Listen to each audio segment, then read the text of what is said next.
Aujourd'hui, sur le Clash, on parle du Festival Ska de Montréal avec Valérie Desnoyers et Guillaume Couillard.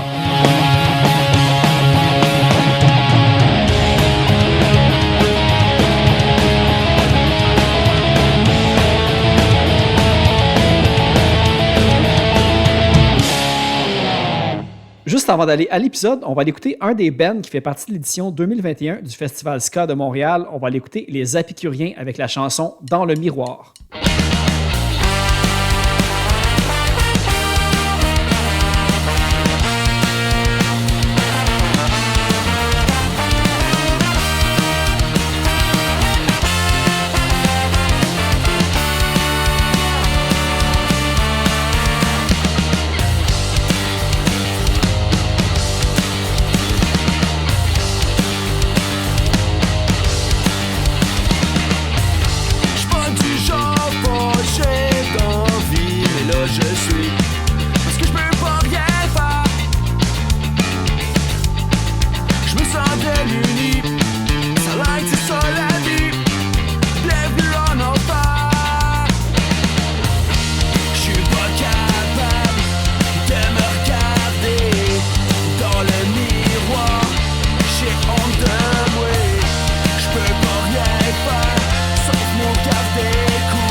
J'ai les mains liées. Je voudrais tout arrêter. J'ai les mains liées.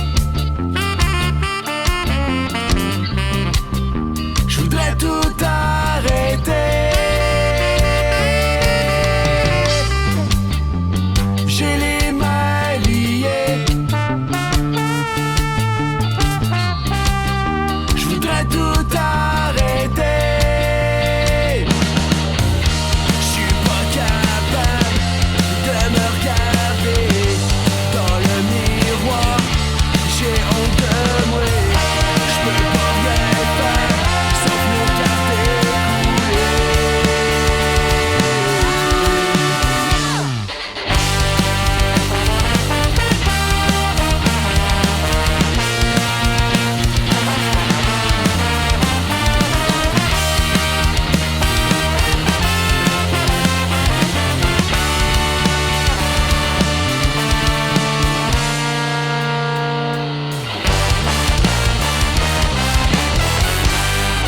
Tu sais, là, le podcast va sortir comme le il va sortir le 11. C'est sûr qu'il sort avant le festival, mais selon ce que j'ai calculé tantôt, ça va sortir le 11 novembre.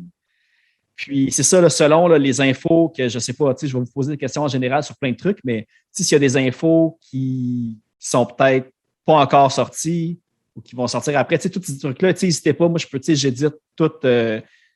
Si quelqu'un me demande de couper quelque chose, que moi je dis ben non, pour vrai, on pourrait le laisser, c'est pas grave. Je m'obstine pas, je coupe ce que le monde ne veut pas, puis je suis pas là pour faire. OK, c'est pour ça que tu as coupé autant de stock à ton entrevue avec Danny Rebel. Avec Danny Rebel, j'ai pas coupé grand-chose. J'ai-tu coupé du stock? Non, j'ai rien coupé, me semble. Hein? Quand tu as sorti ces vieilles affaires punk rock hardcore, là, j'étais plié en deux, puis lui, il était comme « No way, man! How did you get a hold of this? » Moi, j'étais cravé. J'étais comme « Ah, c'est trop sweet! » Mais le pire, c'est que, là, j'ai compris parce que, je suis rendu capable de trouver des vieilles tunes des anciens bands, comme Oui. tout le monde commence à le savoir que je creuse assez creux. Là. Oui, tu me fais peur, ouais. Dans le cas de Danny, c'est vraiment... puis en plus, j'avais réussi à faire fonctionner mon logiciel pour enregistrer l'audio d'une vidéo que j'écoute, disons, sur Facebook ou sur YouTube. Okay. Puis là, il m'a dit « Ah non, il y a des paroles dedans que je suis comme pas très fier et tout. » Je l'ai réécouté par après. Puis là, j'ai fait comme « Ah, OK, j'ai compris quel bout qu'il voulait peut-être, qu'il était moins fier, on va dire, entre guillemets. Ouais, mais dans le contexte de la chanson. Ouais, ça nous arrive tout d'avoir du vieux stock et tu fais comme... Ah, c'est sûr, là. Je suis pas sûr, j'ai envie de te faire jouer ça. Mais tu sais, en même temps, il a dit non, c'est correct, j'assume ce que j'ai dit. Puis de toute façon, le monde comprenne que ce qu'il a dit dans cette tune-là, c'est pas nécessairement comment il est aujourd'hui non plus. Puis c'est évident, tu sais, on va pas le contredire là-dessus, c'est ça que ça fait. Non, c'est clair. Je pense que des gens, tu sais, j'imagine que tu dois pouvoir relate, Guillaume, mais tu sais, des fois, quand t'écris, tu penses pas nécessairement au monde dans 10 ans qui vont écouter ta tune, tu sais. Tu penses à toi, tu penses pas aux gens qui vont l'écouter puis qu'est-ce que eux vont penser puis que, tu sais. Oui, tellement. Puis là, à soir, on avait convenu qu'on faisait jouer une tune de Two Stone de Sportomaniac. Puis c'est drôle que tu me dises ça parce que je repense aux paroles qui ont été composées par Michel Desfoiliers. On l'avait fait ensemble, cette tune-là. Puis là, je me souviens des paroles. Je dis, puis ça traite pas mal tous les fans de hockey, de ceux qui appellent dans les radio shows de gros dumb losers. Puis là, je chante ça puis je me rends compte que, ouais, non, c'est super méchant, ça. Je suis pas... Je méprise pas ces gens-là pour autant. Là, c'est pas. Des fois, pris hors contexte, ça peut avoir l'air comme oh boy. Ah non, mais je pense, mais là, en plus, c'est que là toi, tu te poses des questions sur tes propres paroles, mais tu sais, pour avoir écouté la tune en tant qu'auditeur, tu sais, c'est. La pensée ne va pas aussi loin que ça, assez souvent pour que le monde se casse la tête à se demander s'il y a des affaires fâchantes dans les chansons et tout. Surtout, on va dire, là, bon, OK, il y a différentes scènes dans tous les styles de musique, mais dans la scène ska actuelle, surtout pour le Ska Fest de Montréal, on sait que c'est du monde qui sont comme pro-Unity, qui acceptent. Il n'y a pas de sous-entendu de groupe qui pourrait être comme, on va dire, dans une ancienne, pas une ancienne vie, ça doit exister encore, là, mais des skinheads, des méchants skinheads, des choses de même, Two Stone, Two Skank, puis Danny Rebel, vous êtes loin de ça pas mal. Oui, je pense que oui. Ouais, puis des mauvais skins, comme tu dis, il y en aura tout le temps. Il y en a eu plus avant. Aujourd'hui, on entend moins parler ou c'est moins présent. Mais moi, je me souviens d'une époque fin 90 où ça arrivait qu'ils crashaient des shows et c'était le bordel. C'est déjà arrivé. J'ai vécu ça, moi. Je me souviens vite, là, dans le centre-sud, de jouer avec Johnny Too Bad and the Strikeout du Connecticut. Puis se faire crasher un show avec des boneheads qui viennent taper le monde qui vont fumer des cigarettes à l'extérieur. Ça me rappelle des mauvais souvenirs. Ouais. Il y avait, j'ai écouté une entrevue avec Matt Smasher, justement, qui racontait ça, que lui, dans la période que les Smashers commençaient, c'est déjà arrivé de sortir dehors, puis juste comment il était habillé, il y a un gars qui l'a chargé comme ça, parce que c'est le même. Là, puis, j'ai même plus proche de moi. Je connais des gens qui côtoient souvent le quartier gay, puis même dans les dernières années, peut-être avant COVID, là, parce que là, je ne sais pas, avec les bars qui étaient fermés et tout. Puis il y en avait qui faisaient juste faire des bum rush dans les bars gays pour frapper random puis s'en aller. Puis ça, c'est il y a 3 ans là, que j'ai entendu cette histoire-là. Là. Fait que il faut vraiment, on ne peut pas se mettre des œillères puis penser que le monde est tout nice. Là, non, que ça n'existe plus. Ça existera toujours, malheureusement. Ouais. Bon, au moins, c'est pas pire. Je pense que c'est des bum rush de même dans des spectacles ska ou dans des shows punk. Moi, en tout cas, de ma vie récente, j'ai jamais vu d'événements de même. C'est une bonne affaire. Là. Je pense qu'ils se tiennent tranquilles. Quand ils se tiennent tranquilles, peut-être parce qu'ils savent qu'ils sont dans le tort, c'est bien bon comme ça. Ouais, c'est ça. Voilà. Hey, mais pour mettre en contexte, ben c'est ça, ben là, je suis présentement avec Valérie Desnoyers et Guillaume Couillard pour parler du Festival Ska de Montréal, la 13e édition. Merci beaucoup d'être là. Merci à toi, Phil, de ton invitation. Merci à toi, oui. Puis c'est ça, ben là, au moment qu'on enregistre, on va dire la programmation, là, je ne sais pas si c'est la programmation complète ou on va dire la programmation principale, parce que là, ça va se passer du 18 au 20 novembre. Donc, au moment que ce podcast-là va sortir, dans une semaine et demie environ de la date de sortie. Donc, il y a déjà Alex Beatdown, Alex Paquette, Franc Bâtard, Apicurien, Okapi, Root City, Riot, puis Danny Rebel and the KGB qui ont été annoncés. Moi, ma première question, en fait, c'est là, je vois toutes ces bands-là, ça va-tu être 3 soirs, 3 bands, ou il y a peut-être, il y a peut-être plus qui pourrait comme grossir de ce festival-là, vu que les annonces de santé publique qui arrivent au compte-gouttes tout le temps. Là, fait que... c'est un peu, t'as soulevé un bon point parce que, tu sais, on a eu plusieurs versions quand on bookait on est passé on book pas, on book virtuel, on book en présence, on fait hybride. Qu'est-ce qui vaut le plus la peine? Tu sais, hybride, ça prend de la place, je veux pas dans la salle, fait il y a moins de spectateurs. Il y a vraiment pas si longtemps que ça, on était encore à une salle très, très, très limitée. On parlait de 54 personnes jusqu'à la dernière annonce du gouvernement. Fait on avait 4 bandes par soir de confirmer pour tous les soirs. Puis avec les mesures qui changeaient pas, je te dirais mi-septembre, on s'est rassis puis on a juste dû canceller ou en fait remettre certains groupes à l'an prochain parce que c'était pas viable 4 bandes par soir, même si c'est ce qu'on voulait produire dans la salle, les déplacements, asseoir les membres des groupes, tout ça, c'était une logistique trop compliquée pour la capacité. Fait que je te dirais que c'est 2 bandes par soir, sauf le samedi où on a un artiste solo dans le fond qui ouvre, qui est Alex Beatdown. Fait que c'est pas comme si on a 7 personnes avec une section cuivre, un orgue, un piano, parce que c'est ça aussi le ska, nos groupes sont plus nombreux, puis on veut vraiment respecter toutes les mesures de la santé publique, que les gens soient à l'aise, que les musiciens soient à l'aise. Fait que c'est ça, c'est notre line-up final avec 2 groupes le jeudi, 2 groupes le vendredi, puis 3 le samedi. Oui, parce que c'est ça, parce que là, je pense que là, au moment où on se parle, de ce que j'ai compris, même pour le Poudza qui ont la petite version qui a fallu qu'ils annulent finalement, j'avais entendu dire que même les bands qui étaient sur stage, ils ne pouvaient pas nécessairement rester après s'il n'y avait pas de billets parce que ça l'enlevait des places dans la salle pour le nombre de personnes qui pouvaient assister au spectacle. C'est vraiment fou. Là. Exact. Les Apicuriens pourraient juste jouer devant comme 10 personnes. Là, Ils sont une grosse gang, c'est sûr qu'en descendant du stage, ça pose un problème en partant. Il faut les laisser dans la salle. Ah, tu tombes dans le rouge tout de suite. Là. Oh, oui, c'est ça. Non, c'est sûr que pour l'instant, c'est ça. Comme Val dit, on suit les recommandations de la santé publique. Est-ce que ça va changer d'ici le festival? Est-ce qu'on va avoir plus? Ça va étirer un peu, puis ça va être plus tolérant. C'est à souhaiter, il n'y a rien de sûr là-dedans, mais ça évolue assez rapidement. Fait que pour l'instant, c'est ça. En fait, de manière que ça regarde pour l'instant, le festival qu'on a annoncé, nous, le line-up, le jeudi, on a un band, on a 2 bands le jeudi soir. On a Alex Paquette, le chanteur des Franc Bâtard, qui fait la première partie, qui va jouer solo. Et le jeudi, le band, c'est Okapi. Hip-hop, reggae, dub un peu. Ça amène une belle dimension différente sur le festival cette année, qui amène un peu différent. Tu sais, le Festival Ska de Montréal, on fait jouer du ska, oui, mais comme le Festival de jazz de Montréal, on ne fait pas jouer que du jazz. Alors, il y a une ouverture pour faire jouer d'autres genres un petit peu. Alors, ça, c'est pour le jeudi. Pour le vendredi, il va y avoir Root City Riot, un groupe de Vancouver, un excellent groupe canadien qui a sorti un album cette année qu'on a bien hâte de voir. Eux, on les tenait vraiment au festival. Bonne nouvelle, c'est qu'on a réussi à les avoir. Et puis, la tête d'affiche le vendredi, c'est Franc Bâtard, le collectif montréalais, qui était nommé, si je me trompe pas, pour le prix du public au dernier Gamic, je pense. Et le samedi, comme tu disais, le plus gros soir, dans le fond, et je peux même vous dire que le samedi, là, on commence à vendre des billets, alors ça va être de se dépêcher de ce côté-là, parce que le samedi, ça commence à se vendre. Et évidemment, il y a des longues limitées de places, fait que ça va être de se dépêcher à prendre ses billets. Pour le samedi, Alex Giguère, le chanteur du Beatdown, qui va faire un set solo. Il y a les Apicuriens, évidemment, après, qui ont lancé un autre album cette année aussi, très bien.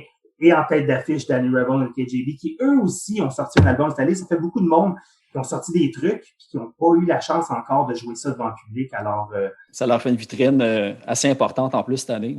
Oui, un beau line-up, on a très hâte d'entendre ça. Ben là, ça va se passer au Café Campus. Mm-hmm. Là, je sais que dans les éditions, on va dire, régulières, il y a tout le temps comme, comme le brunch le lendemain, comme au All Orchard, ou puis voyons.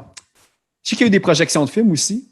Y a-tu comme des petites activités comme ça parallèles qui peuvent être organisées ou c'est encore justement tout le temps les mesures, là, on ne sait jamais?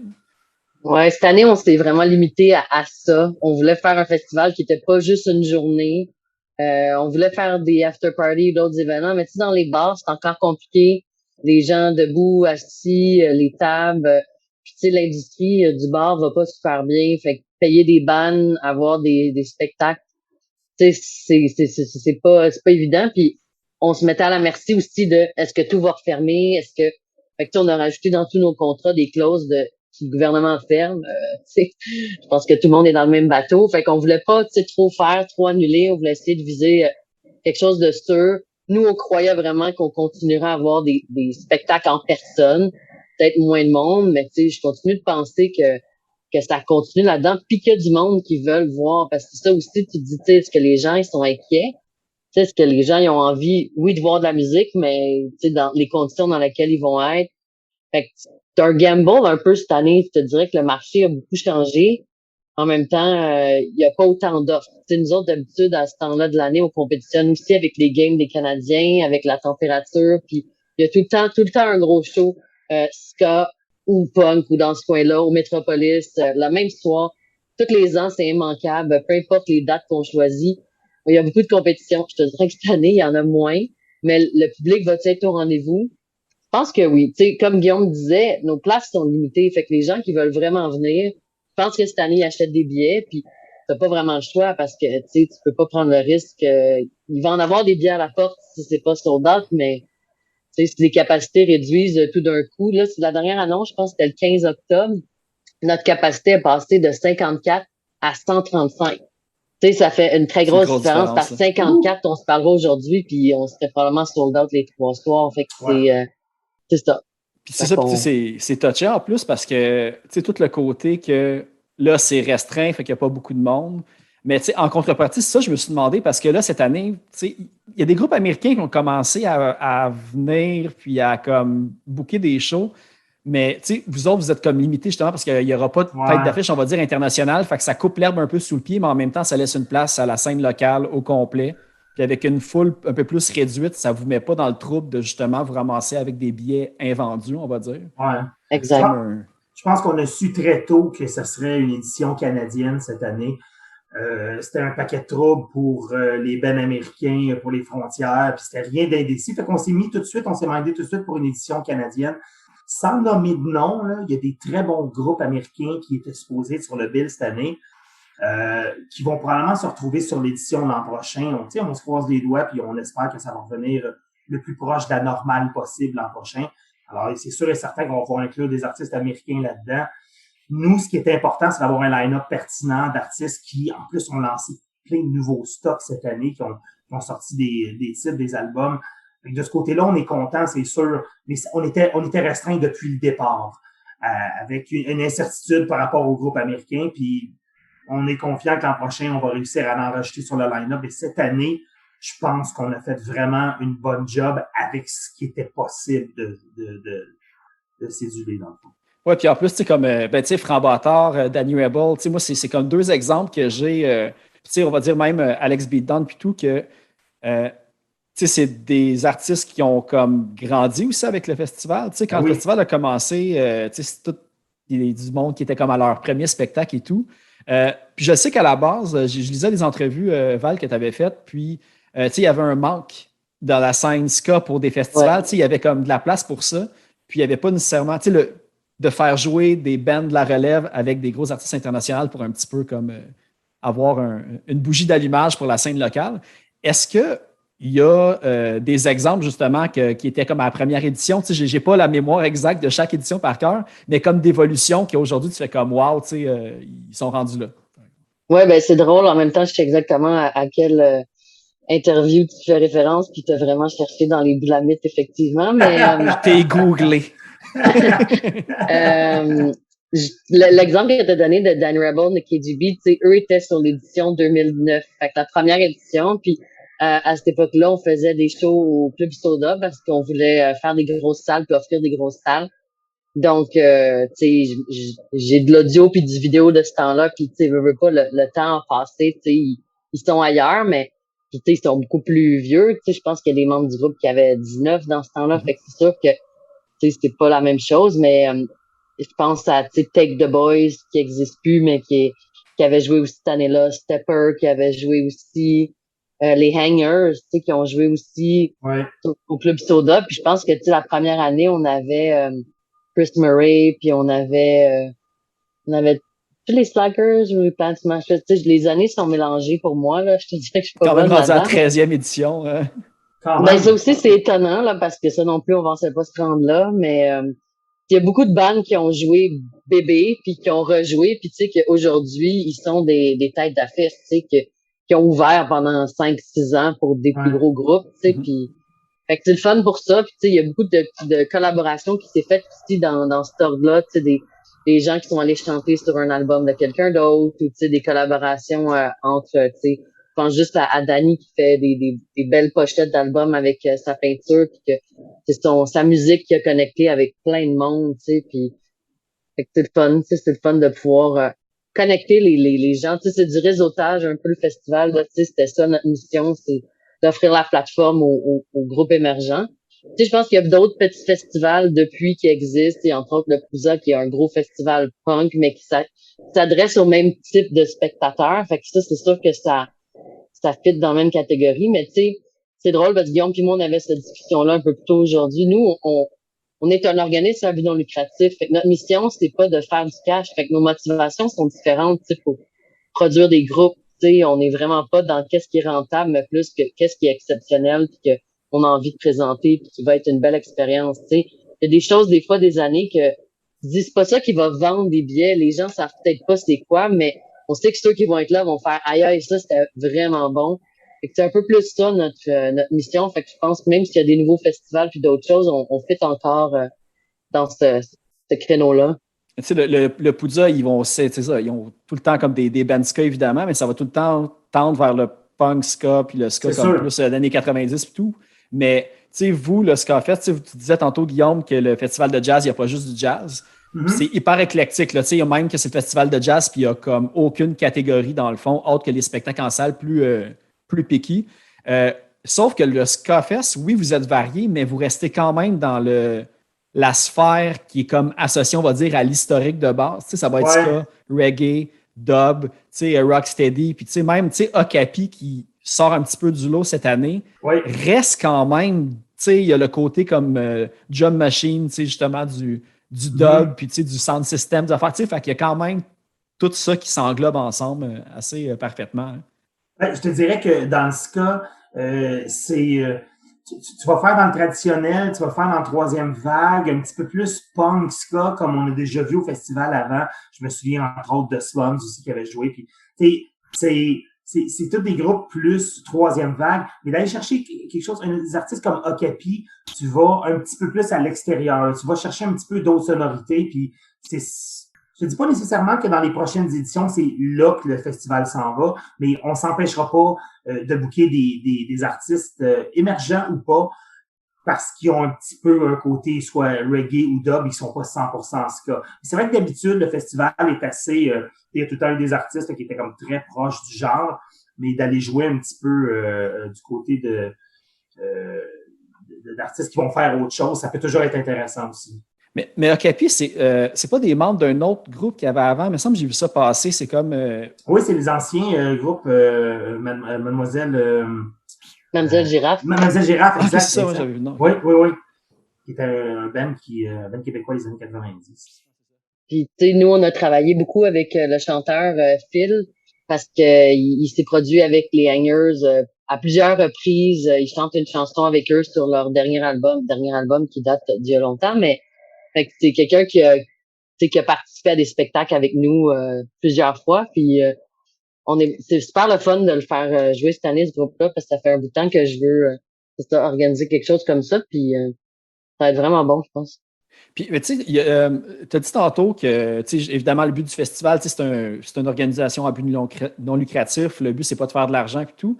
Puis, c'est peut-être dans le même article que j'ai lu que je faisais référence tantôt, mais je crois qu'en 2018, tu sais, le futur était nébuleux pour le festival. Je pense que c'était comme pas facile et tout. Puis, là, évidemment, après, il y a eu la pandémie.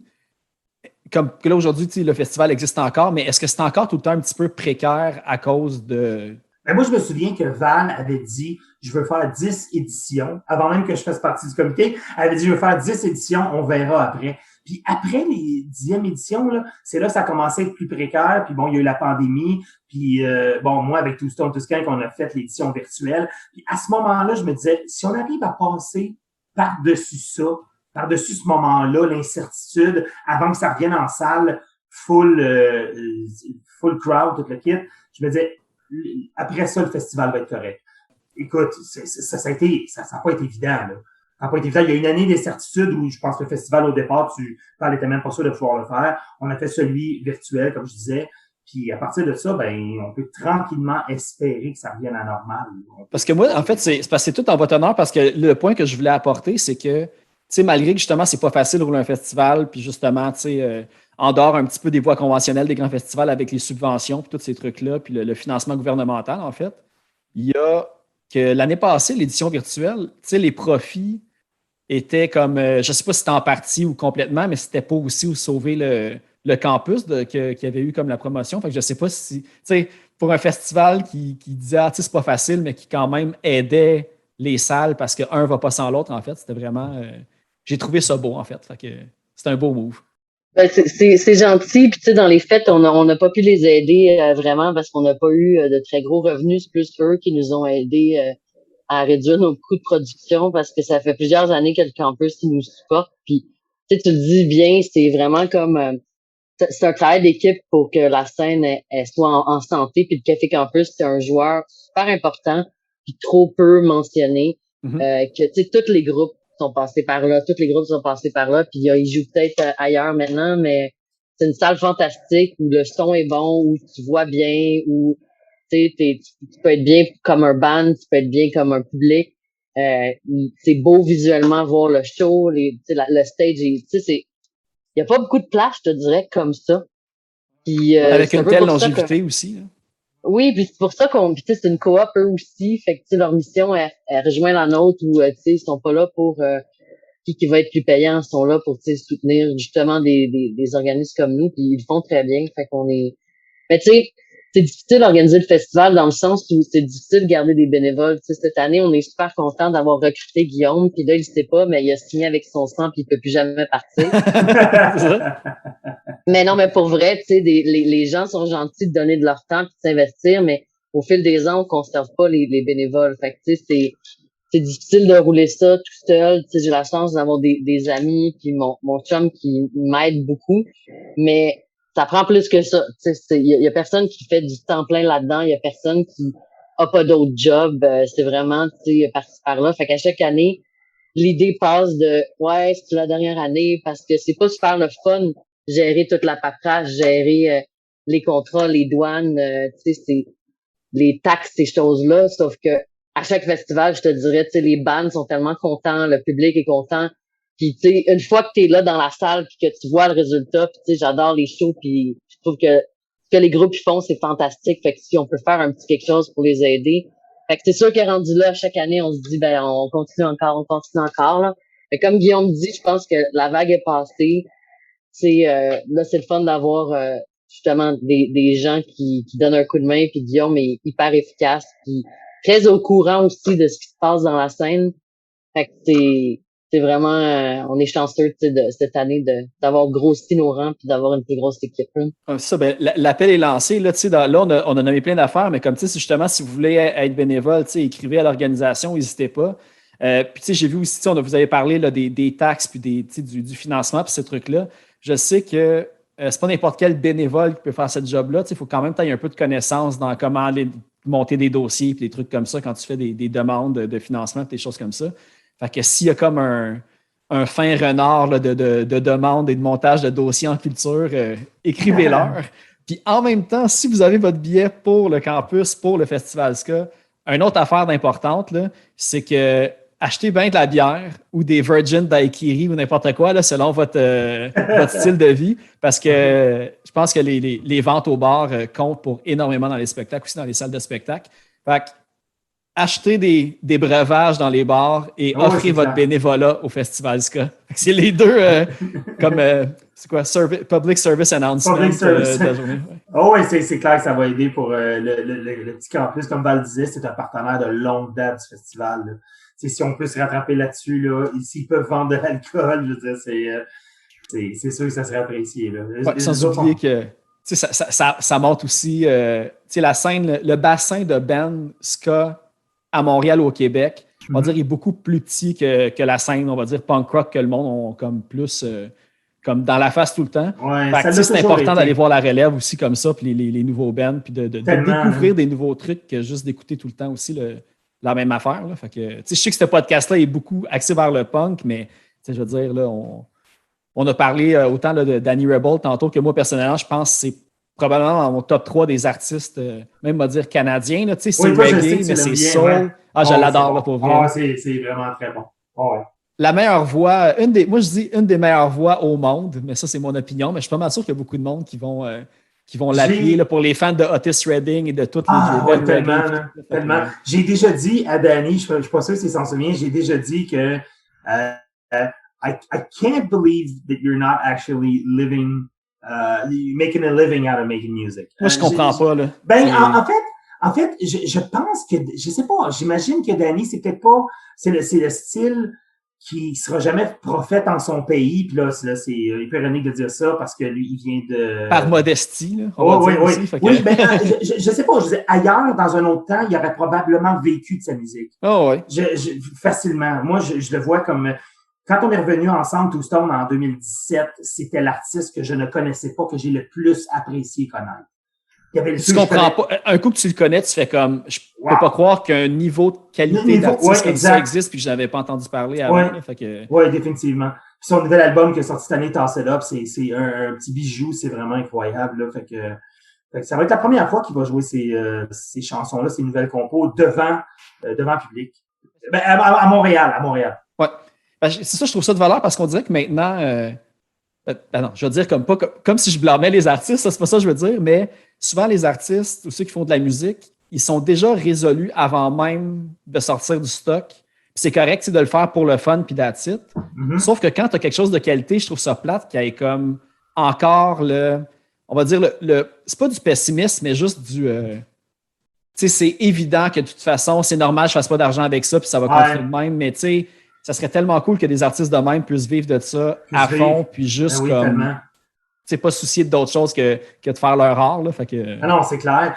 Pour ce qui est des sites de streaming, ça serait toujours reconnu comme un revenu très pauvre pour les artistes. Là. Je veux dire, pour chaque play qu'on a sur Spotify, on a 0.00 quelque chose. Ouais, je pense qu'une tune sur Sirius donne plus que je sais pas combien de milliers d'écoutes sur Spotify. Là, fait que... C'est ça. Fait que dans cette optique-là, tu peux comprendre qu'on fait pas un living out of this, là, c'est clair, comme Danny devrait, d'après moi, le faire. Mais non, il y a tout à gagner de se faire connaître. Mais il vit de son art, mais il est multitasking, c'est ça? Oui, c'est ça que je veux dire. Le gars fait pas du 9 à 5, je suis pas mal sûr qu'il est capable de vivre avec sa galerie aussi, là, c'est clair. Là. Mais non, ça va juste être le fun d'entendre tellement de nouveautés au festival cette année, parce qu'il n'y a pas juste Danny Rebel et KJB, il y a les Épicuriens aussi qui ont sorti un nouvel album, il y a Rule City Riot qui a sorti un nouvel album, il y a Alex Paquette qui travaille sur un deuxième album solo en ce moment. Ouais, d'ailleurs, tu sais, je pense qu'en pré-entrevue, je vous disais, je vais faire passer tel artiste. Je pense que j'avais dit Franc Bâtard ou Alex Paquette, je me souviens plus qui j'avais dit, je vais faire passer. Mais je vais faire passer d'autres bands que lui, parce que j'aimerais bien ça, justement, au début, à un moment donné de l'année prochaine, faire un épisode exclusivement avec lui. Rien ne vous empêche d'aller écouter sa musique, évidemment, mais je me dis, il va y avoir probablement 4-5 tunes qui vont passer de lui dans un épisode, dans un futur rapproché. Puis, de toute façon, avec Alex, je pense, Guillaume, vous avez monté aussi une playlist Ska qui se trouve sur Spotify avec tous les artistes locaux. Puis, je vais mettre le lien, puis tous les artistes qu'on a nommés pas mal depuis le début du podcast se retrouvent là. Fait que, j'encourage les gens à l'écouter. Compilation sur Spotify qui s'intitule Ska Québec. qui regroupe pas mal tous les artistes ska québécois, punk ska, franco, anglo, un mélange de plein de trucs que moi et Alex, on aime bien. Il y a beaucoup de Stomp Records là-dessus, il y a beaucoup d'indépendants aussi. C'est une playlist qui fait un bon résumé, un bon condensé de ce qui s'est fait ces dernières années comme ska au Québec. Ska Québec sur Spotify, si ça vous tente d'écouter ça. Je vais mettre le lien avec le téléchargement de l'épisode, fait qu'ils vont pouvoir aller cliquer direct dessus. Yes. On parlait d'organisation à but non lucratif tantôt. En fait, moi, j'ai une question parce que j'ai vu que le début du festival, que tu as cofondé, Val, avec Catherine Marchand, c'est créé à partir de la Société ska de Montréal. Est-ce que, autre que le festival, c'est comme un peu, on va dire, un nom de société, en fait, pour créer le festival, je pense, pour avoir un nom d'entreprise, mais y a-t-il d'autres utilités? Est-ce qu'il y a comme un autre rôle? Est-ce qu'il y a des activités aussi parallèles qui se font hors le Festival ska de Montréal? C'est définitivement un fin recherchiste, mais j'ai trouvé le numéro de licence de la société aussi. Ouais, j'étais comme, regardons, je suis bien rendu gouvernemental.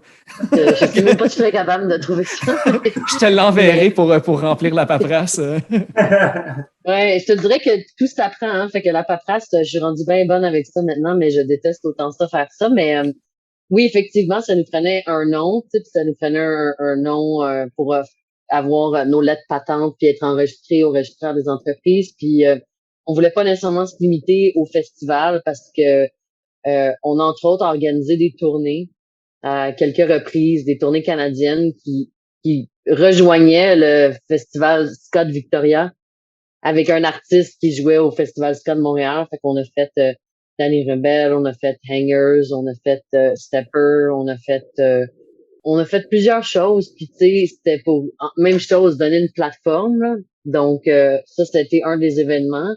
Puis on a fait des shows à travers l'année qui étaient pas le festival, tu sais, qui étaient soit des levées de fonds ou juste des événements one-off. Fait que je pense que c'était un peu pour différencier les deux puis avoir la possibilité que le festival soit vraiment comme un truc annuel. Puis on sait pas pour le reste. Hein. OK, c'est bon. Non, je me dis peut-être que des fois, il y avait comme des petites activités comme... tu sais, je me dis, tu sais, la Société ska, je me dis, c'est comme un peu là, les chevaliers de colons du ska de Montréal qui ont comme un secret handshake puis des affaires comme ça. Puis, on joue au curling dans un endroit reclus. Puis, ouais. C'est bon. Hey, là, on a écouté justement une chanson du dernier album des Apicuriens qui est sorti, je pense, cet été là, ou au début d'automne. Ça fait vraiment pas longtemps. Début d'été, oui. Puis, on a parlé de Okapi, fait que je suggère qu'on aille écouter la chanson Boom Chic de l'album du même titre, puis on va revenir tout de suite après.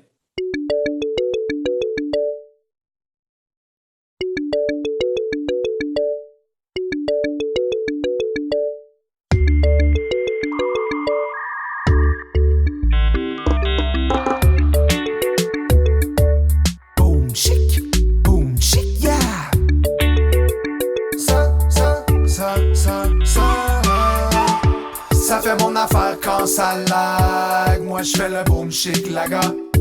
Quand la technologie appelle, sorry, des fois je réponds pas. Ça fait mon affaire quand ça lag, moi je fais le boom chic laga. Quand la technologie appelle, sorry, des fois je réponds pas. Passer 2 éternités au bout du fil, Autotechnologie wise on va se le dire. Qu'est-ce que tu penses du nouvel update chill? Rastafari lagué, j'm'attends au pire. Mais j'suis pas tombé dans le techno-toto. Quand je navigue dans l'eau, lagué tout mon yo. Avant d'être accro au réseau. Boy relax, pas stressé. Les ondes positives roulent sans le 5G. Ajoute du cas, LMNOP. Plus y'en a, plus ça va laguer. Break pour les mineurs du Congo. Le téléphone sonne, c'est le mauvais numéro. Plante du ganja, plante pas des poteaux. On n'a pas encore dit notre dernier mot. Tu veux stocker toutes nos photos. Sont dans ma tête les souvenirs les plus beaux. Je me souviens de cette époque-là où on faisait le boom chic laga. Boom chic, boom chic, boom chic, boom chic. Ça fait mon affaire quand ça lag. Moi je fais le boom chic laga. Quand la technologie appelle, sorry, des fois je réponds pas. Ça fait mon affaire quand ça lag. Moi je fais le boom chic laga. Quand la technologie appelle, sorry, des fois je réponds pas. Envoie des cartes postales écrites au stylo. Ma dernière version Word, c'est un dactylo. Le AI fait pas encore de la philo. Le reggae nous l'a souvent dit, you don't know. On laissera pas les robots faire tout notre travail. Décider de l'avenir puis gagner la bataille. Remercie le monde qui recycle nos ferrailles. Boom, shake la gâté la die. Parti sur nowhere, rendu nulle part. J'ai perdu mon Waze dans les city lights. Pour l'indépendant, Bluetooth dans le char. Ben en place, mais perdu dans la taille. Big up à tous les amis virtuels du réseau. Pis les chillers d'âge la gare. Dis-moi donc, qu'est-ce qu'on fait tantôt? Belle boom chic la gare. Boom chic, boom chic, boom chic, boom chic. Ça fait mon affaire quand ça lag. Moi je fais le boom chic la gare. Quand la technologie appelle, sorry, des fois je réponds pas. Ça fait mon affaire quand ça lag. Moi je fais le boom chic la gare.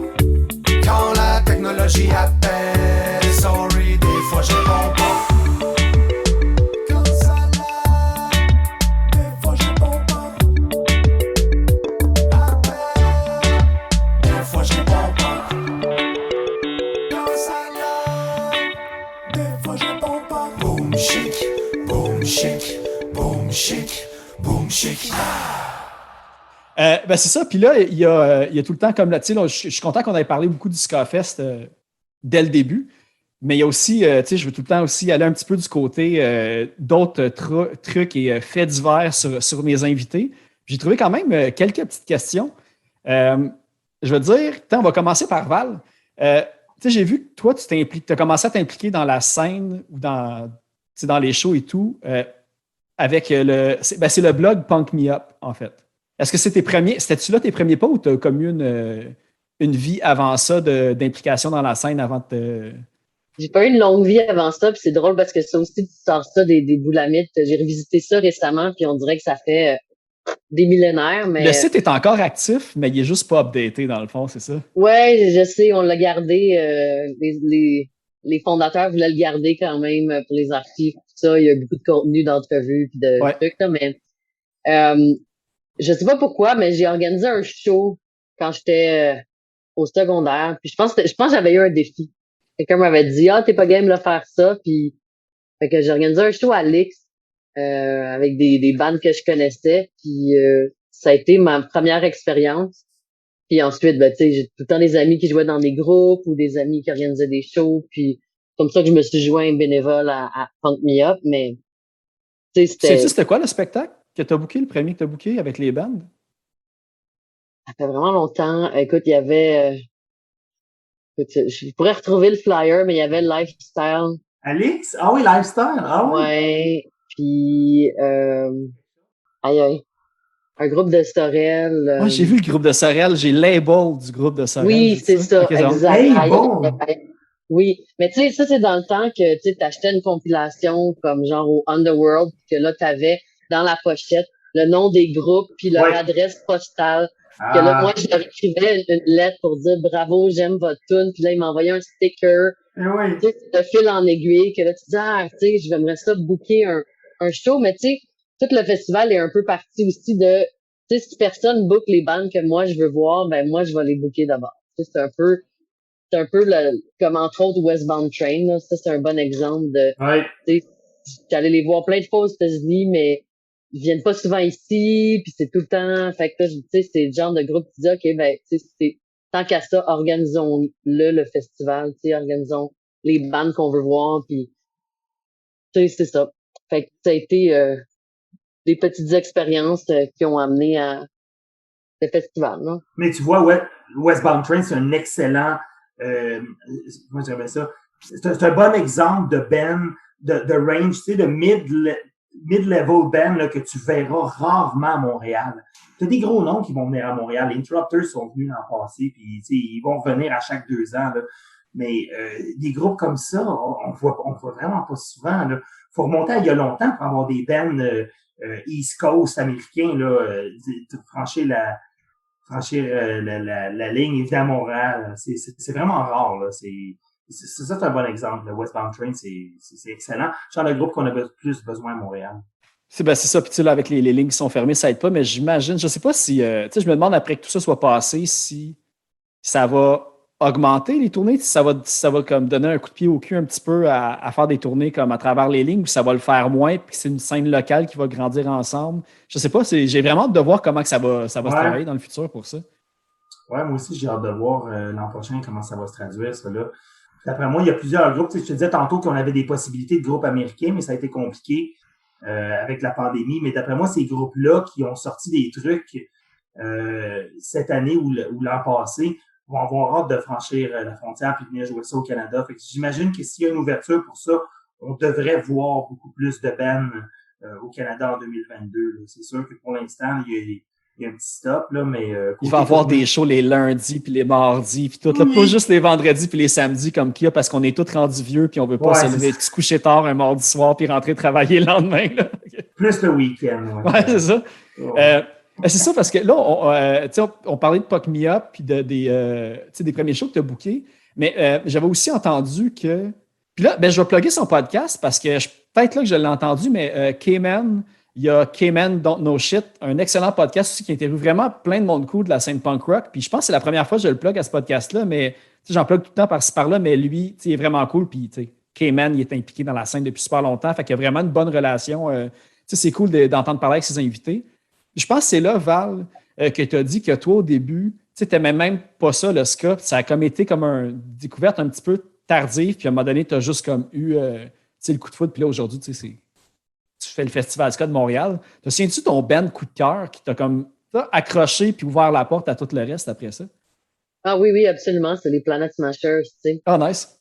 Puis, tu sais, je me souviens comme, tu sais, de les avoir vus puis de dire comme, OK, tu sais, d'avoir acheté comme un album puis là, de l'avoir vraiment écouté, tu sais, à fond. Puis là, tu sors la pochette, tu lis les paroles, tu réécoutes les tunes puis probablement sur un Discman puis, tu sais, ça a vraiment cliqué, ça a vraiment été comme j'aime pas, j'aime. Puis là, c'est ça. Puis c'est quoi le premier band ska que tu as booké en show? Lifestyle, c'était ska, me semble.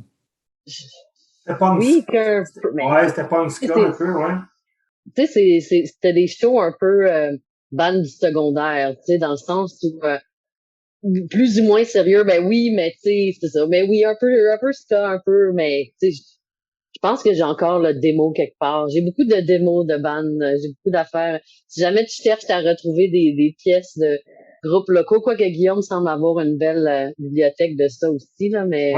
Ouais, j'en ai une couple, c'est clair. Mais comme Val disait tantôt, des bands comme les Planet Smashers puis les Kingpins, je pense qu'ils réaliseront jamais à quel point ils ont une influence sur... Mimum, Margaret Taylor aussi. Mimum aussi, géants à Montréal. Qui est un petit peu plus vieux, mais pour tous ceux comme nous, de la scène montréalaise, qui sont début quarantaine, milieu quarantaine, Planet Smashers, Kingpins, ça a été tellement de grosse influence. Moi, je me souviens d'aller les avoir vus au Jailhouse Rock sur Mont-Royal, une couple de fois, les lancements des House Canadian Compilation, volume 1, volume 2, au début, là. C'est pas mal là qu'on a commencé toute la gang. Puis aujourd'hui, on réécoute les Planet Smashers. C'est complètement fou d'écouter les Planet Smashers. Bon, les Kingpins ont arrêté. Ils nous font la grâce de quelques shows réunions de temps en temps. Ouais. Mais les Planet Smashers, tu regardes la longévité, puis tous les albums qu'ils ont, tu veux dire... Puis la qualité constante aussi. Ah, c'est incroyable. C'est vraiment les GOATs du ska canadien. Là. On est chanceux de les avoir encore parmi nous. Moi, il y a des affaires que j'aimerais jaser avec eux autres, que j'ai jamais eu la chance. Il y a des histoires, des anecdotes. Je vais te raconter une vite, OK? J'ai jamais raconté ça à Matt Smasher, mais faudrait j'y parle un de ces quatre. Je vais te raconter ça. Je te raconte ça vite. OK? On allait voir les Planet Smashers en show il y a tellement longtemps. Je me souviens d'un show que j'étais allé les voir. C'est même pas un show. C'était advertisé comme un ska jam. C'était au vieux Monkey House, une salle qui existe même plus à Montréal. Et puis, on est allé les voir en show. Et puis, quand ils avaient fait un jam là-bas, il y avait sur une espèce de petite table de merch, puis il y avait leur album Attack of the Planet Smashers, qui est leur deuxième album, d'après moi, leur meilleur, qui avait sur la table de merch, puis il n'était pas encore disponible en vente. Puis moi, je m'étais approché de la table, je disais, hey, je peux-tu vous acheter un album? Puis il me l'avait vendu, puis Matt s'était reviré, puis il avait dit, hey, I think I just sold our very first record. Ouais. Je pense encore à ce jour que j'ai la première copie de Attack of the Planet Smashers. Quiconque peut débattre pour ça, je suis pas mal sûr que c'est moi qui ai la première copie. Écoute, on a commencé des fans de ces groupes-là qui nous ont tellement influencés aujourd'hui, puis aujourd'hui, les voir aller encore aujourd'hui, c'est vraiment cool. Tu devrais aller le voir puis dire, peux-tu comme écrire en arrière 1, 2, De 5 1, 000, 2, ouais, quelque c'est chose, ça. avec Je ses l'ai- initiales à côté. Je l'ai encore chez nous. J'ai jamais compté ça. Je pense que je suis le premier à avoir cette copie-là. Mais dans le temps, ils faisaient tellement des petites salles. Puis je sais que Val les a déjà eu au festival. Les Smashers, il n'y a pas si longtemps, c'était au Club Soda, le show qu'il avait fait avec... il y avait une couple de bands sur ce line-up-là. Mais, Dreadnoughts, puis Ouais, Centuries. ouais. De tout l'impact que ces bands-là ils ont eu justement sur la scène. Puis, tu sais, on était. Ouais. Tu sais, quand même, quand on voit les bands, tu sais, on était une plaque tournante juste avec Stump à Montréal, côté au moins canadien, puis même nord-américain facilement. Okay. Mais Oui. tu sais, j'ai vu aussi que, tu sais, Too Stoned to Skank, ouais, pour ceux, je sais pas si je l'ai plugué, mais tu sais, Guillaume, évidemment, c'est le chanteur de Too Stoned to Skank et drummer ou tout, là, selon l'album que vous écoutez à travers Ouais, non. le temps. J'ai commencé Mais- comme drummer, mais j'ai jamais enregistré de... Ah, ok, ça, je ne savais pas parler. Ah oui, d'ailleurs, là, la porte est ouverte, mais il fallait que je te fasse un message. Là, je ne le crie pas parce que je ne sais pas comment il te le crie, mais Martin Paré te crie La Brute, comme s'il La était dans le Brute. foule ensemble pour la faire jouer parce que La brute! le T'es Ouais. une brute, il voulait vraiment mettre l'accent là-dessus, fait que je voulais faire un petit shout-out. Martin Paré, le guitariste des Fous Alliés et aussi pas le guitariste, excuse-moi, mais il est à bass. Mais il est bassiste d'Abdominable. Je pense qu'il était guitariste des Fous Alliés, puis les fameuses compilations aussi, Two Tongue, il était impliqué Tout là-dedans. temps, exact. Ouais, c'est un fan de notre vieux stuff. Et quand il crie La Brute, c'est une vieille chanson qu'on a enregistrée sur une compilation Tout temps qui n'est jamais featurée sur aucun album. Tu sais, c'est le genre de tune qui n'était pas particulièrement fier. Fait que quand il y a des vieux de la vieille qui te crient là, La Brute, ça veut dire ouais, ok, c'est du vieux stock. On comprend. Un vieux fan. Ouais, c'est ça. Oui, ben c'est ça, parce que j'ai vu aussi que tu sais, l'importance de ces bands-là, comme je disais tantôt, que tu sais, Too Stoned, vous êtes un peu né suite à un show des Kingpins. Je pense que toi puis Martin, Oui. à un certain point, vous êtes parlé sérieusement de on se part un band à cause Moi, c'est suite à un Mathieu. show des Kingpins. Oui, Ah, Mathieu, ok. Oui, Tout Stone s'est formé un 31 décembre, une veille du jour de l'an, un show au Fouf. C'était Kingpins en première partie de Grimmskunk, deux bands qu'on aime beaucoup. J'ai rencontré les membres de Tout Stone là, on a jasé, hey, ça c'était le fun de se partir un band ska, on est né là, début 97. Et puis, avant de jouer ensemble, on allait les voir. On était toute la gang du band. Avant de faire des shows, Two Stone, on était comme 4-5, puis on allait les voir en spectacle tout le temps, les Planètes, les Kingpins. Puis dans ce temps-là, à Montréal, les shows ska, il y en avait aux 2 mois, je te dirais. C'était tout le temps des grosses salles. Il y avait souvent le Spectrum, il y avait souvent le Cabaret Juste pour rire, qui est bon. Il y a certaines salles qui n'existent plus. Moi, c'est là que je suis allé voir mon premier show à vie au Cabaret Juste pour rire. Ouais. Tu vois, le Cabaret Juste pour rire, j'ai vu les Bostons, là. J'ai vu les Mighty Bostons. Au Cabaret Moi, j'ai Juste vu pour rire. Kermesse. Là, il y a comme personne qui a le référent. Là. Oui, ok, j'en ai un. Ok, c'est bon. Mais dans ce temps-là, on allait tout le temps voir les Planètes puis les Kingpins jouer. Puis oui, c'est là que c'est comme ça on était vraiment une gang de fans avant d'être un band. Ouais, ouais. Mais tu sais, puis là, Val, tu parlais des premiers shows bookés aussi de secondaire, puis qu'on va dire la naissance de l'amour pour le ska et tout. Puis là, évidemment, je ne peux pas passer à côté du fait que tu as dit, je pense que tu as Cayman encore, que tu as joué de la bass dans un band au secondaire, mais tu n'as Non. comme jamais précisé rien d'autre là-dessus. Moi, je veux que tu élabores un petit peu, c'était quel genre de band, puis c'était quoi les tunes que vous faisiez? C'était-tu des covers ou c'était des compos? What? Aïe, aïe, aïe, aïe, aïe. Désolé. Ouais. Ouais.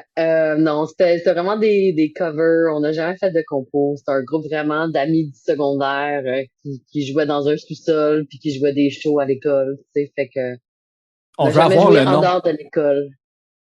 Ah non, je pense que c'est pas Ça une bonne passe idée. plus. OK, c'est bon. On va t'épargner. OK. Je te l'enverrai par courriel, mais il n'y a Ok, c'est rien bon. en ligne nulle part à googler, sauf que Ah, OK, c'est OK, pas, c'est bon. pas un nom Ok. dont on est très fiers. Je pensais que tu voulais pas le dire parce que c'était trouvable, justement. Choquant, l'autre quoi. Là. mais c'est ça, parce que là, il y a eu cette band-là, mais aussi, tu sais, moi, qu'est-ce qui m'a, on va dire, impressionné, c'est qu'en fait, toi, t'es musicienne, on va dire, tu sais, professionnelle, ou tu aurais pu devenir professionnelle parce que tu as étudié au conservatoire en piano. C'est quoi les raisons un petit peu? Parce que j'ai vu, je pense que tu étais rendu peut-être même à t'approcher, comme on dit, du doctorat en musique ou de quoi. T'avais-tu, c'était quoi ton parcours idéal que tu aurais voulu justement aller en tant que pianiste de concert ou de trucs comme ça? Moi, je pense que mon objectif ultime, ça aurait été genre jouer du jazz dans un restaurant italien. OK, c'est ça. Être au piano dans le coin puis de jouer Avec comme Dino Rossi. ouais, quelque chose de même. Mais Oh. tu sais, moi j'avais beaucoup d'admiration pour justement les groupes qui se battent le cul puis qui tu sais qui osent. Tu sais, être dans un band, c'est que des sacrifices. C'est pas vrai, c'est pas que des sacrifices, mais ça implique nécessairement des sacrifices. Tu sais, autant en termes de conjoint, de job, de coloc, tu sais, à plein de niveaux, là, tu sais, je suis sûre que les bands t'en parlent régulièrement, mais ça fait que, tu sais, moi, j'étais pas dans les sacrifices. Moi, j'aimais la musique, puis j'aimais ça, jouer, puis j'étais pas quelqu'un qui faisait de l'impro, tu sais, j'ai vraiment été formée classique, fait que Très académique. j'étais pas bonne pour partir un jam, disant, tu sais, j'aimais ça jouer, pour apprendre n'importe quelle tune, mais ça allait pas plus loin, fait que puis j'avais vraiment pas envie d'être sur un stage, OK. tu sais, des entrevues, être sous les lumières, c'est vraiment pas les choses qui sont ma tasse de thé, mais je voulais comme pousser les gens qui, eux, ont envie de faire cette partie-là. Puis il y avait tellement de talent autour de moi, puis il y a tellement de musiciens, je trouve, extraordinaires que, tu sais, si ça peut être ma contribution à leur carrière musicale, qui est de créer une petite plateforme ou de pousser d'une certaine façon à en faire la promotion, ben tant mieux, je trouve que c'est plus noble. Ma musique à moi n'aurait pas été très bonne. Okay. Mais c'est ça, je me suis dit, tu aurais pu quand même devenir comme, tu sais, organiste pour un band ska, tu sais, ça aurait fité ou de quoi pour...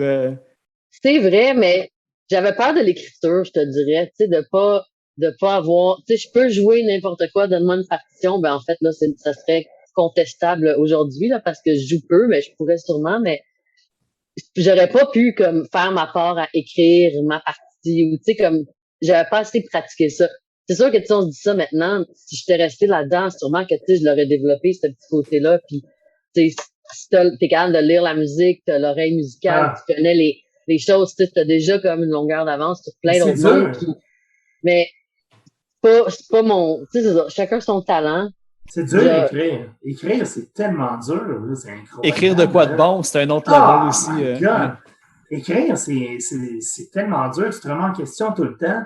T'écris de la musique, puis tu te dis, wow, ça un peu, ça ressemble pas déjà à quelque chose que je connais, ça, puis dépendamment de ton niveau de connaissance, puis j'écoute beaucoup de musique pour m'inspirer, tu vas tout le temps chercher des trucs que tu connais ou des zones où tu es plus à l'aise, puis tu te dis, wow, ça un peu, ça ressemble à quelque chose qui existe déjà tout le temps. Le processus d'écrire, tu es tout le temps en questionnement, là, c'est certain. Y a-tu quoi qui s'écrit en ce moment avec Toustone, justement, puis tu es dans cette passe-là, puis tu es tourmenté par l'écriture? Oui, définitivement. On a recommencé à écrire avec Toustone Tuscank un petit peu. En fait, on a sorti, pour se remettre en contexte, on a sorti Souvenir de Longueuil Beach en 2020. Et puis, là, on peut pas faire de spectacle pour l'instant. Fait qu'on va attendre plus 2022 pour faire. Oui, il y a juste eu celui, dans le fond, du Ska-Fest l'année passée, en fait. Exactement. Qui était le lancement aussi en même temps. Notre lancement virtuel, c'est ça. Mais pour l'instant, on attend l'an prochain pour faire des shows. Puis on est en période, on commence à pratiquer, on commence à écrire. Puis, j'ai tellement écouté de musique depuis le début de la pandémie. Ben, en fait, non, c'est pas vrai. J'ai tellement écouté de ska, point. Parce que, je suis comme ça. C'est tout ou rien dans mon cas, là. Puis moi, c'est blanc ou noir, hein, pour faire une analogie facile avec le ska. C'est moi, tout ou rien dans ton ska. Ah oui, et voilà. c'est infini. C'est ça. Fait que j'écoute que ça. J'en écoute énormément. Puis je veux dire, c'est comme exagéré. Fait que, éventuellement, tu viens à t'inspirer de tes artistes préférés dans le mouvement. Puis tu fais comme moi, attends un peu, là, ça ressemble-tu à quelque chose qui existe déjà? Fait que c'est sûr que le processus d'écrire, là, t'es constamment en train de te remettre en question, là. Mais quand tu le fais pour le fun, il y a tellement moins de pression, là. Je veux dire, j'admire tous les artistes qui essaient de vivre de leur art aujourd'hui, mais Toustone Tuscank n'a pas la prétention d'essayer de vivre de ça. Alors, comme on arrive à bien vivre en dehors de la musique, c'est pas une nécessité, là. Pour l'instant, on y va au rythme qu'on peut. Mais le processus d'écriture n'est pas toujours facile, c'est ça.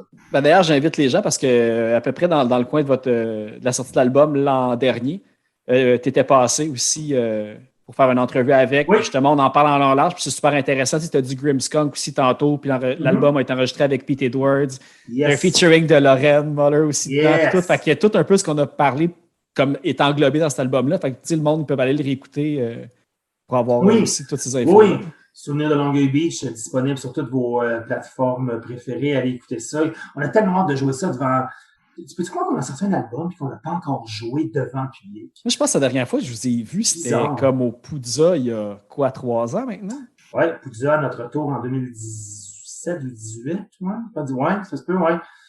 Et puis, je m'en souviens parce que ça doit faire ce temps-là parce que tu avais le chandail de l'Impact et non du CF Montréal, mais ça, je ne vais pas embarquer là-dedans parce que Guillaume va péter son ordinateur. Ouais. Exact. Moi et Phil, on a déjà eu des discussions. On était 2 fans de l'Impact. Je ne sais pas si tu suis encore le club. Moi, depuis que ça ne s'appelle plus Impact et que ça s'appelle CF Montréal, j'ai cessé de suivre les activités du club. Je renie ce que Joey Saputo a transformé. Moi, je m'ennuie du soccer, mais j'ai perdu le lien avec l'équipe un petit peu. Avec la pandémie, j'allais faire mes billets de saison, puis je les ai pris. Fait que, juste aller voir des matchs, puis pas avoir le câble, puis même des fois, tu as RDS puis TVA, puis ils passent pas le match. Fait que, c'est hyper difficile à suivre aussi. Là, mais bon, on verra. On suit Team Canada pour l'instant. Yes! Bonne chance à la Coupe du Monde. Hey, mais une question que je ne t'avais pas posée à l'entrevue qu'on a faite l'année passée, parce que j'ai rechecké un petit peu voir s'il y avait des petits oublis de ma part de mes recherches. C'est pas creux, mais je veux savoir pourquoi ton surnom, c'est Le Boucher. C'est très facile. Je travaille dans l'alimentation depuis 25 ans. Ah, pour vrai, tout simplement? Oui, OK. Oui. Quand j'ai commencé avec le band, j'ai fait mon DEP en boucherie. Je viens juste de le finir dans ce temps-là. 97. Alors, oui, je suis boucher. Voilà. Je me souviens simple encore, explication. Oui. Je pensais qu'il y avait comme une histoire obscure derrière ce nom-là. Ouais. Non, ça serait vraiment freak de m'appeler le boucher si je ne l'étais pas vraiment. Je dis des gens des fois, là, dans mon sous-sol. Non, je me souviens même que c'est une des premières questions que ma blonde m'a posées il y a 20 ans quand on s'est rencontrés. Elle était fan de Two Stone.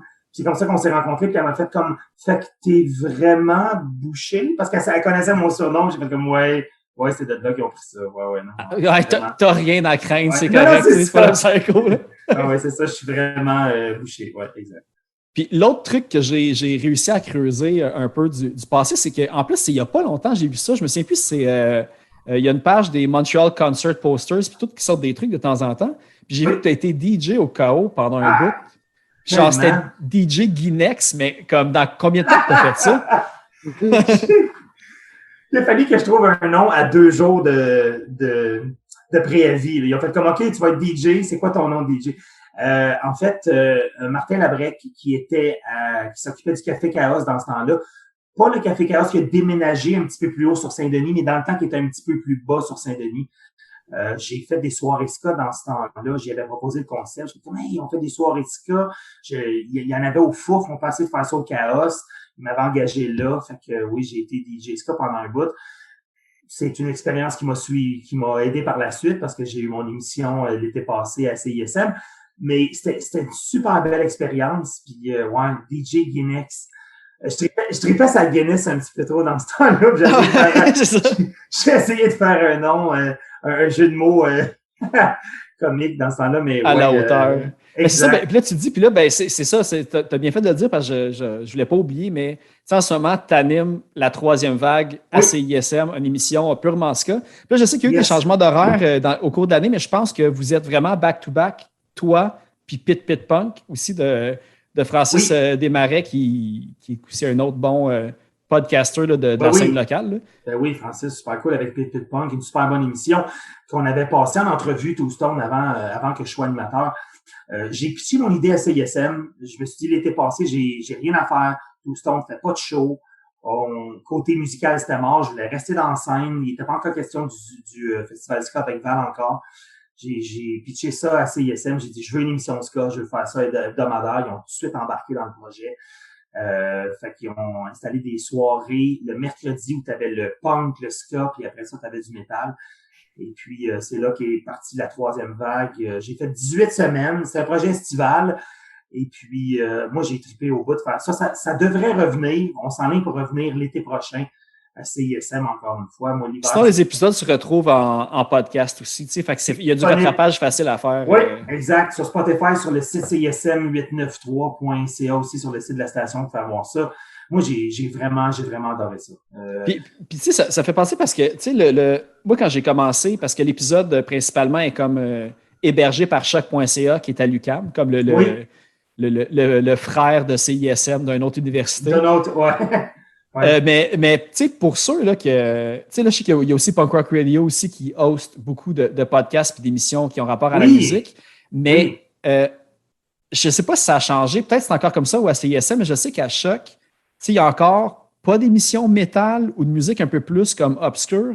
Fait que tu sais, les gens qui ont comme des idées, tu sais, ayez pas peur d'approcher ces stations-là parce que vous avez accès, quand la pandémie va être finie évidemment, à un super beau studio pour comme faire diffuser vos goûts musicaux. Puis moi, c'est un petit peu comme ça que le Clash a pris de l'ampleur parce que j'ai eu accès à ce studio-là. Fait que, ouais, mais renseignez-vous ceux qui ont des idées. Puis en plus, si vous enregistrez là puis que vous êtes un bon fit, tout ça avec punkrockradio.ca, ils sont tout le temps à la recherche aussi de bonnes émissions de la scène. Fait que... Oui, puis c'est sûr que c'est tout le temps plaisant d'avoir des émissions comme ça qui couvrent la scène. Puis tu vois, moi, j'ai arrêté la troisième vague, là, c'était la fin de la saison, dans le fond, au mois de septembre. Et puis tout de suite après, à Punk Rock Radio, il y a Paco vient danser le ska qui vient juste de commencer. Une émission ska aussi là-dessus. Alors, c'est fun de voir qu'il y a du monde qui prenne la relève là-dessus. Paco aussi qui a syndrome punk rock. Puis, il connaît...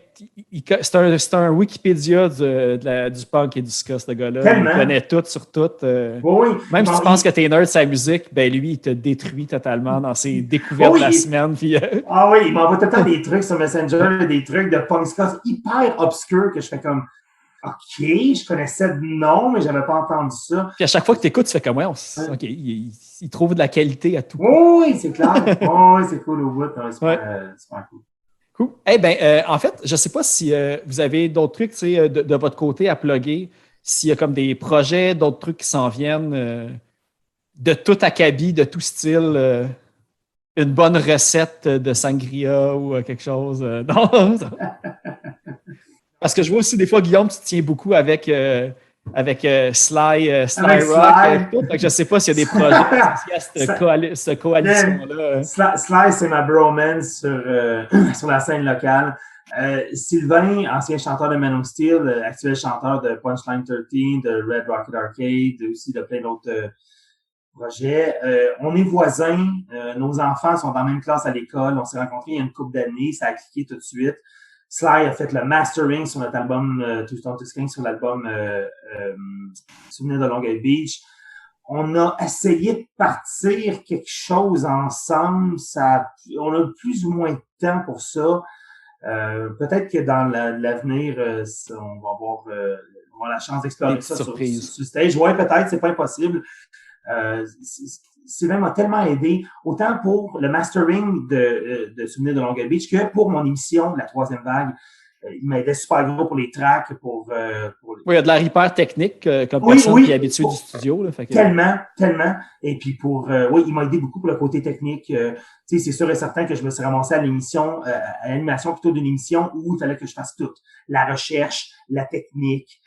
Au début, ça a été OK, c'est compliqué, c'est bien du stock à faire. Lui m'a aidé beaucoup pour le côté technique, pour les tunes, les tracks, pour changer les formats et tout. Puis super cool. Fait que pendant ce temps, les gens peuvent aller écouter justement. Il a sorti, je pense, 2-3 chansons de Red Rocket Arcade. Red Rocket Arcade, exact. Il est super actif ces temps-ci. Je sais que Punchline 13 se prépare un autre album. Je veux pas leur vendre rien, mais je veux pas rien vendre pour eux autres. Là, mais moi, je suis prêt. Mon entrevue est déjà préparée pour lui depuis longtemps. Fait que moi, j'attends juste qu'il y ait une petite affaire qui sorte puis j'y envoie un petit message.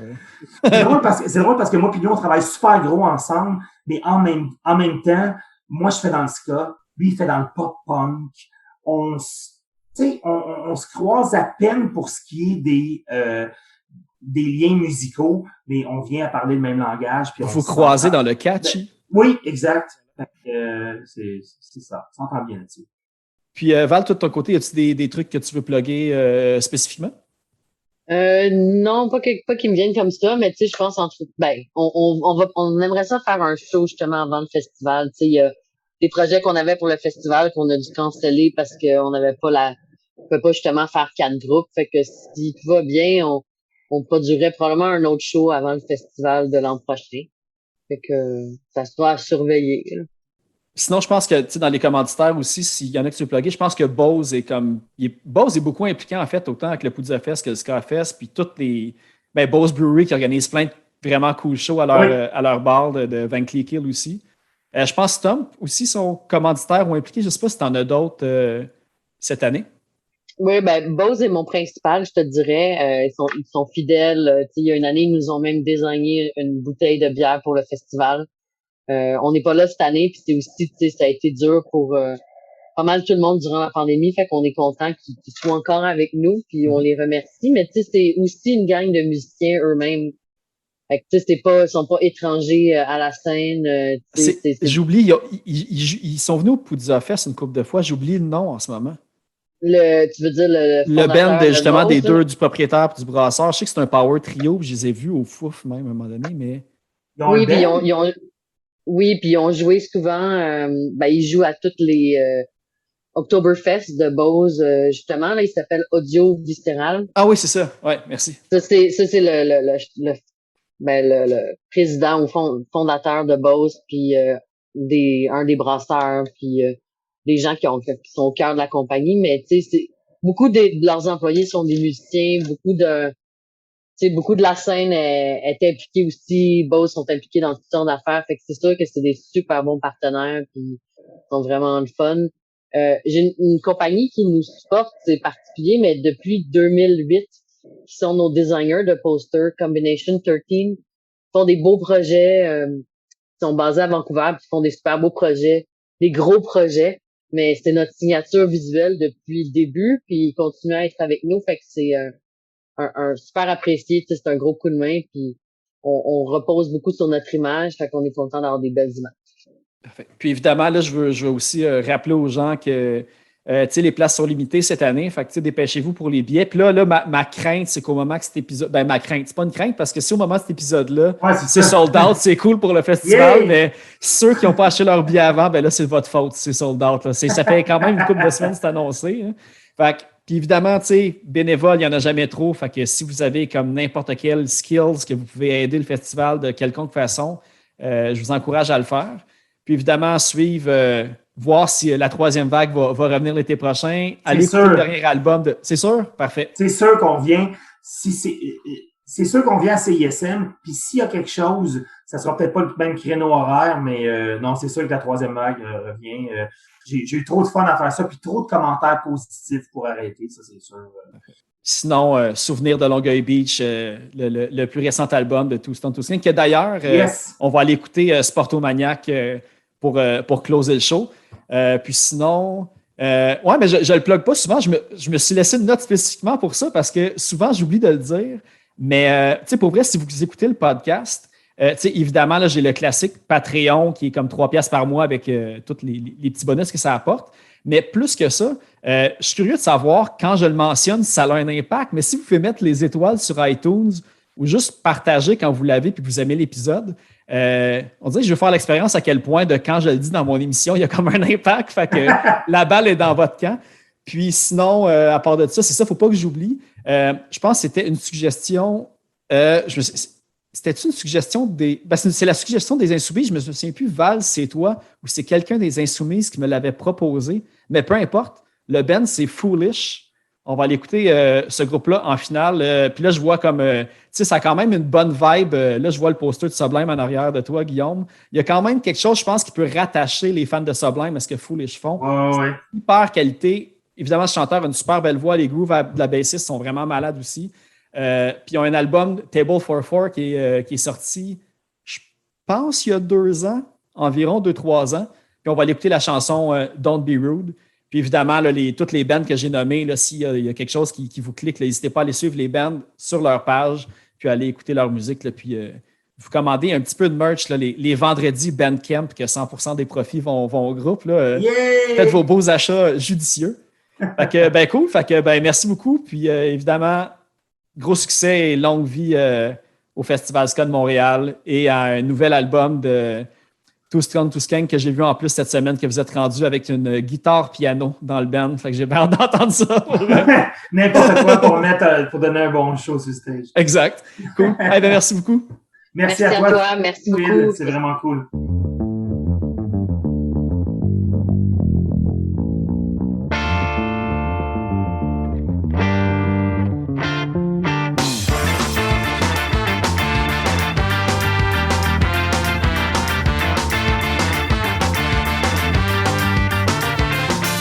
Dans les journaux ou bien à la télé, à la radio, ils sont bien cantonnés.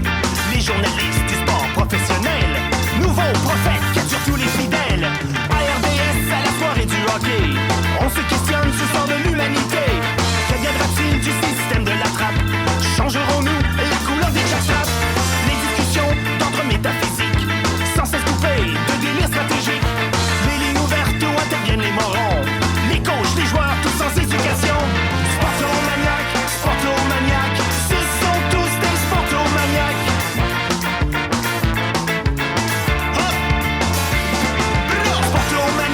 Sportomaniaque, Don Cherry, mangeur de Big Mac.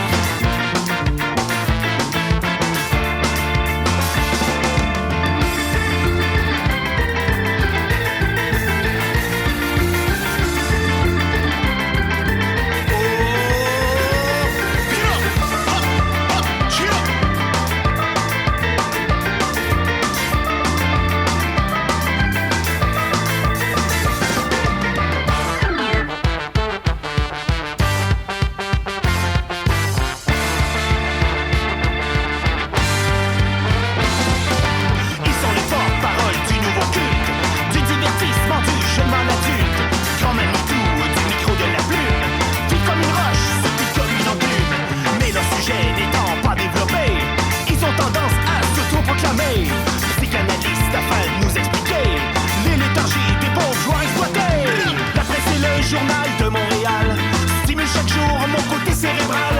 80 pages d'entrevues de photos sur nos guerriers et véritables héros. Ce sont eux qui font face aux pires pressions. Les journalistes leur posent tant de questions. Pas facile quand tu ne sais qu'écrire ton nom. C'est bien pour ça qu'on les paye des millions. Sportomaniaques, ce sont tous des sportomaniaques.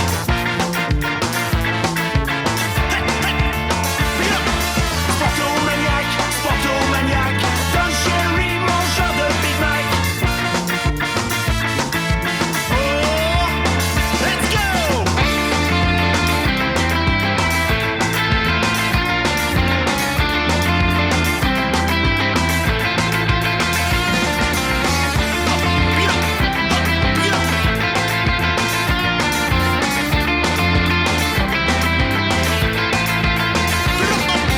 Dans les journaux ou bien à la télé, à la radio, ils resteront cantonnés.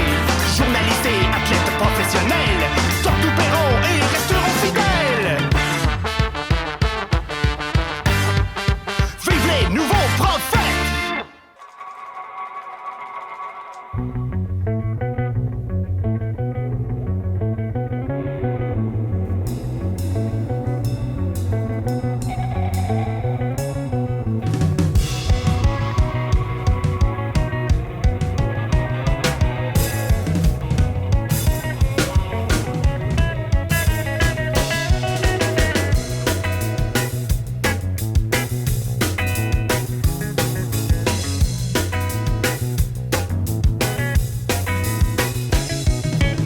Looking through my window, waiting for the storm. Kick myself for answers there's no need to know. It didn't take long to recall hidden pressure we feel day to day. No, I wasn't feeling lucky, goes to show that anybody can find new meaning and save face. Hold on, yeah, what a wild world. Stars alone, yeah, what a cool world. Some people just don't feel guilty, not that it's my concern. But when you sell your soul for money, it won't be my money you earned it. Are you looking for that change, sir? Not the type that will sink. Sometimes you may find the answer is much simpler than you think.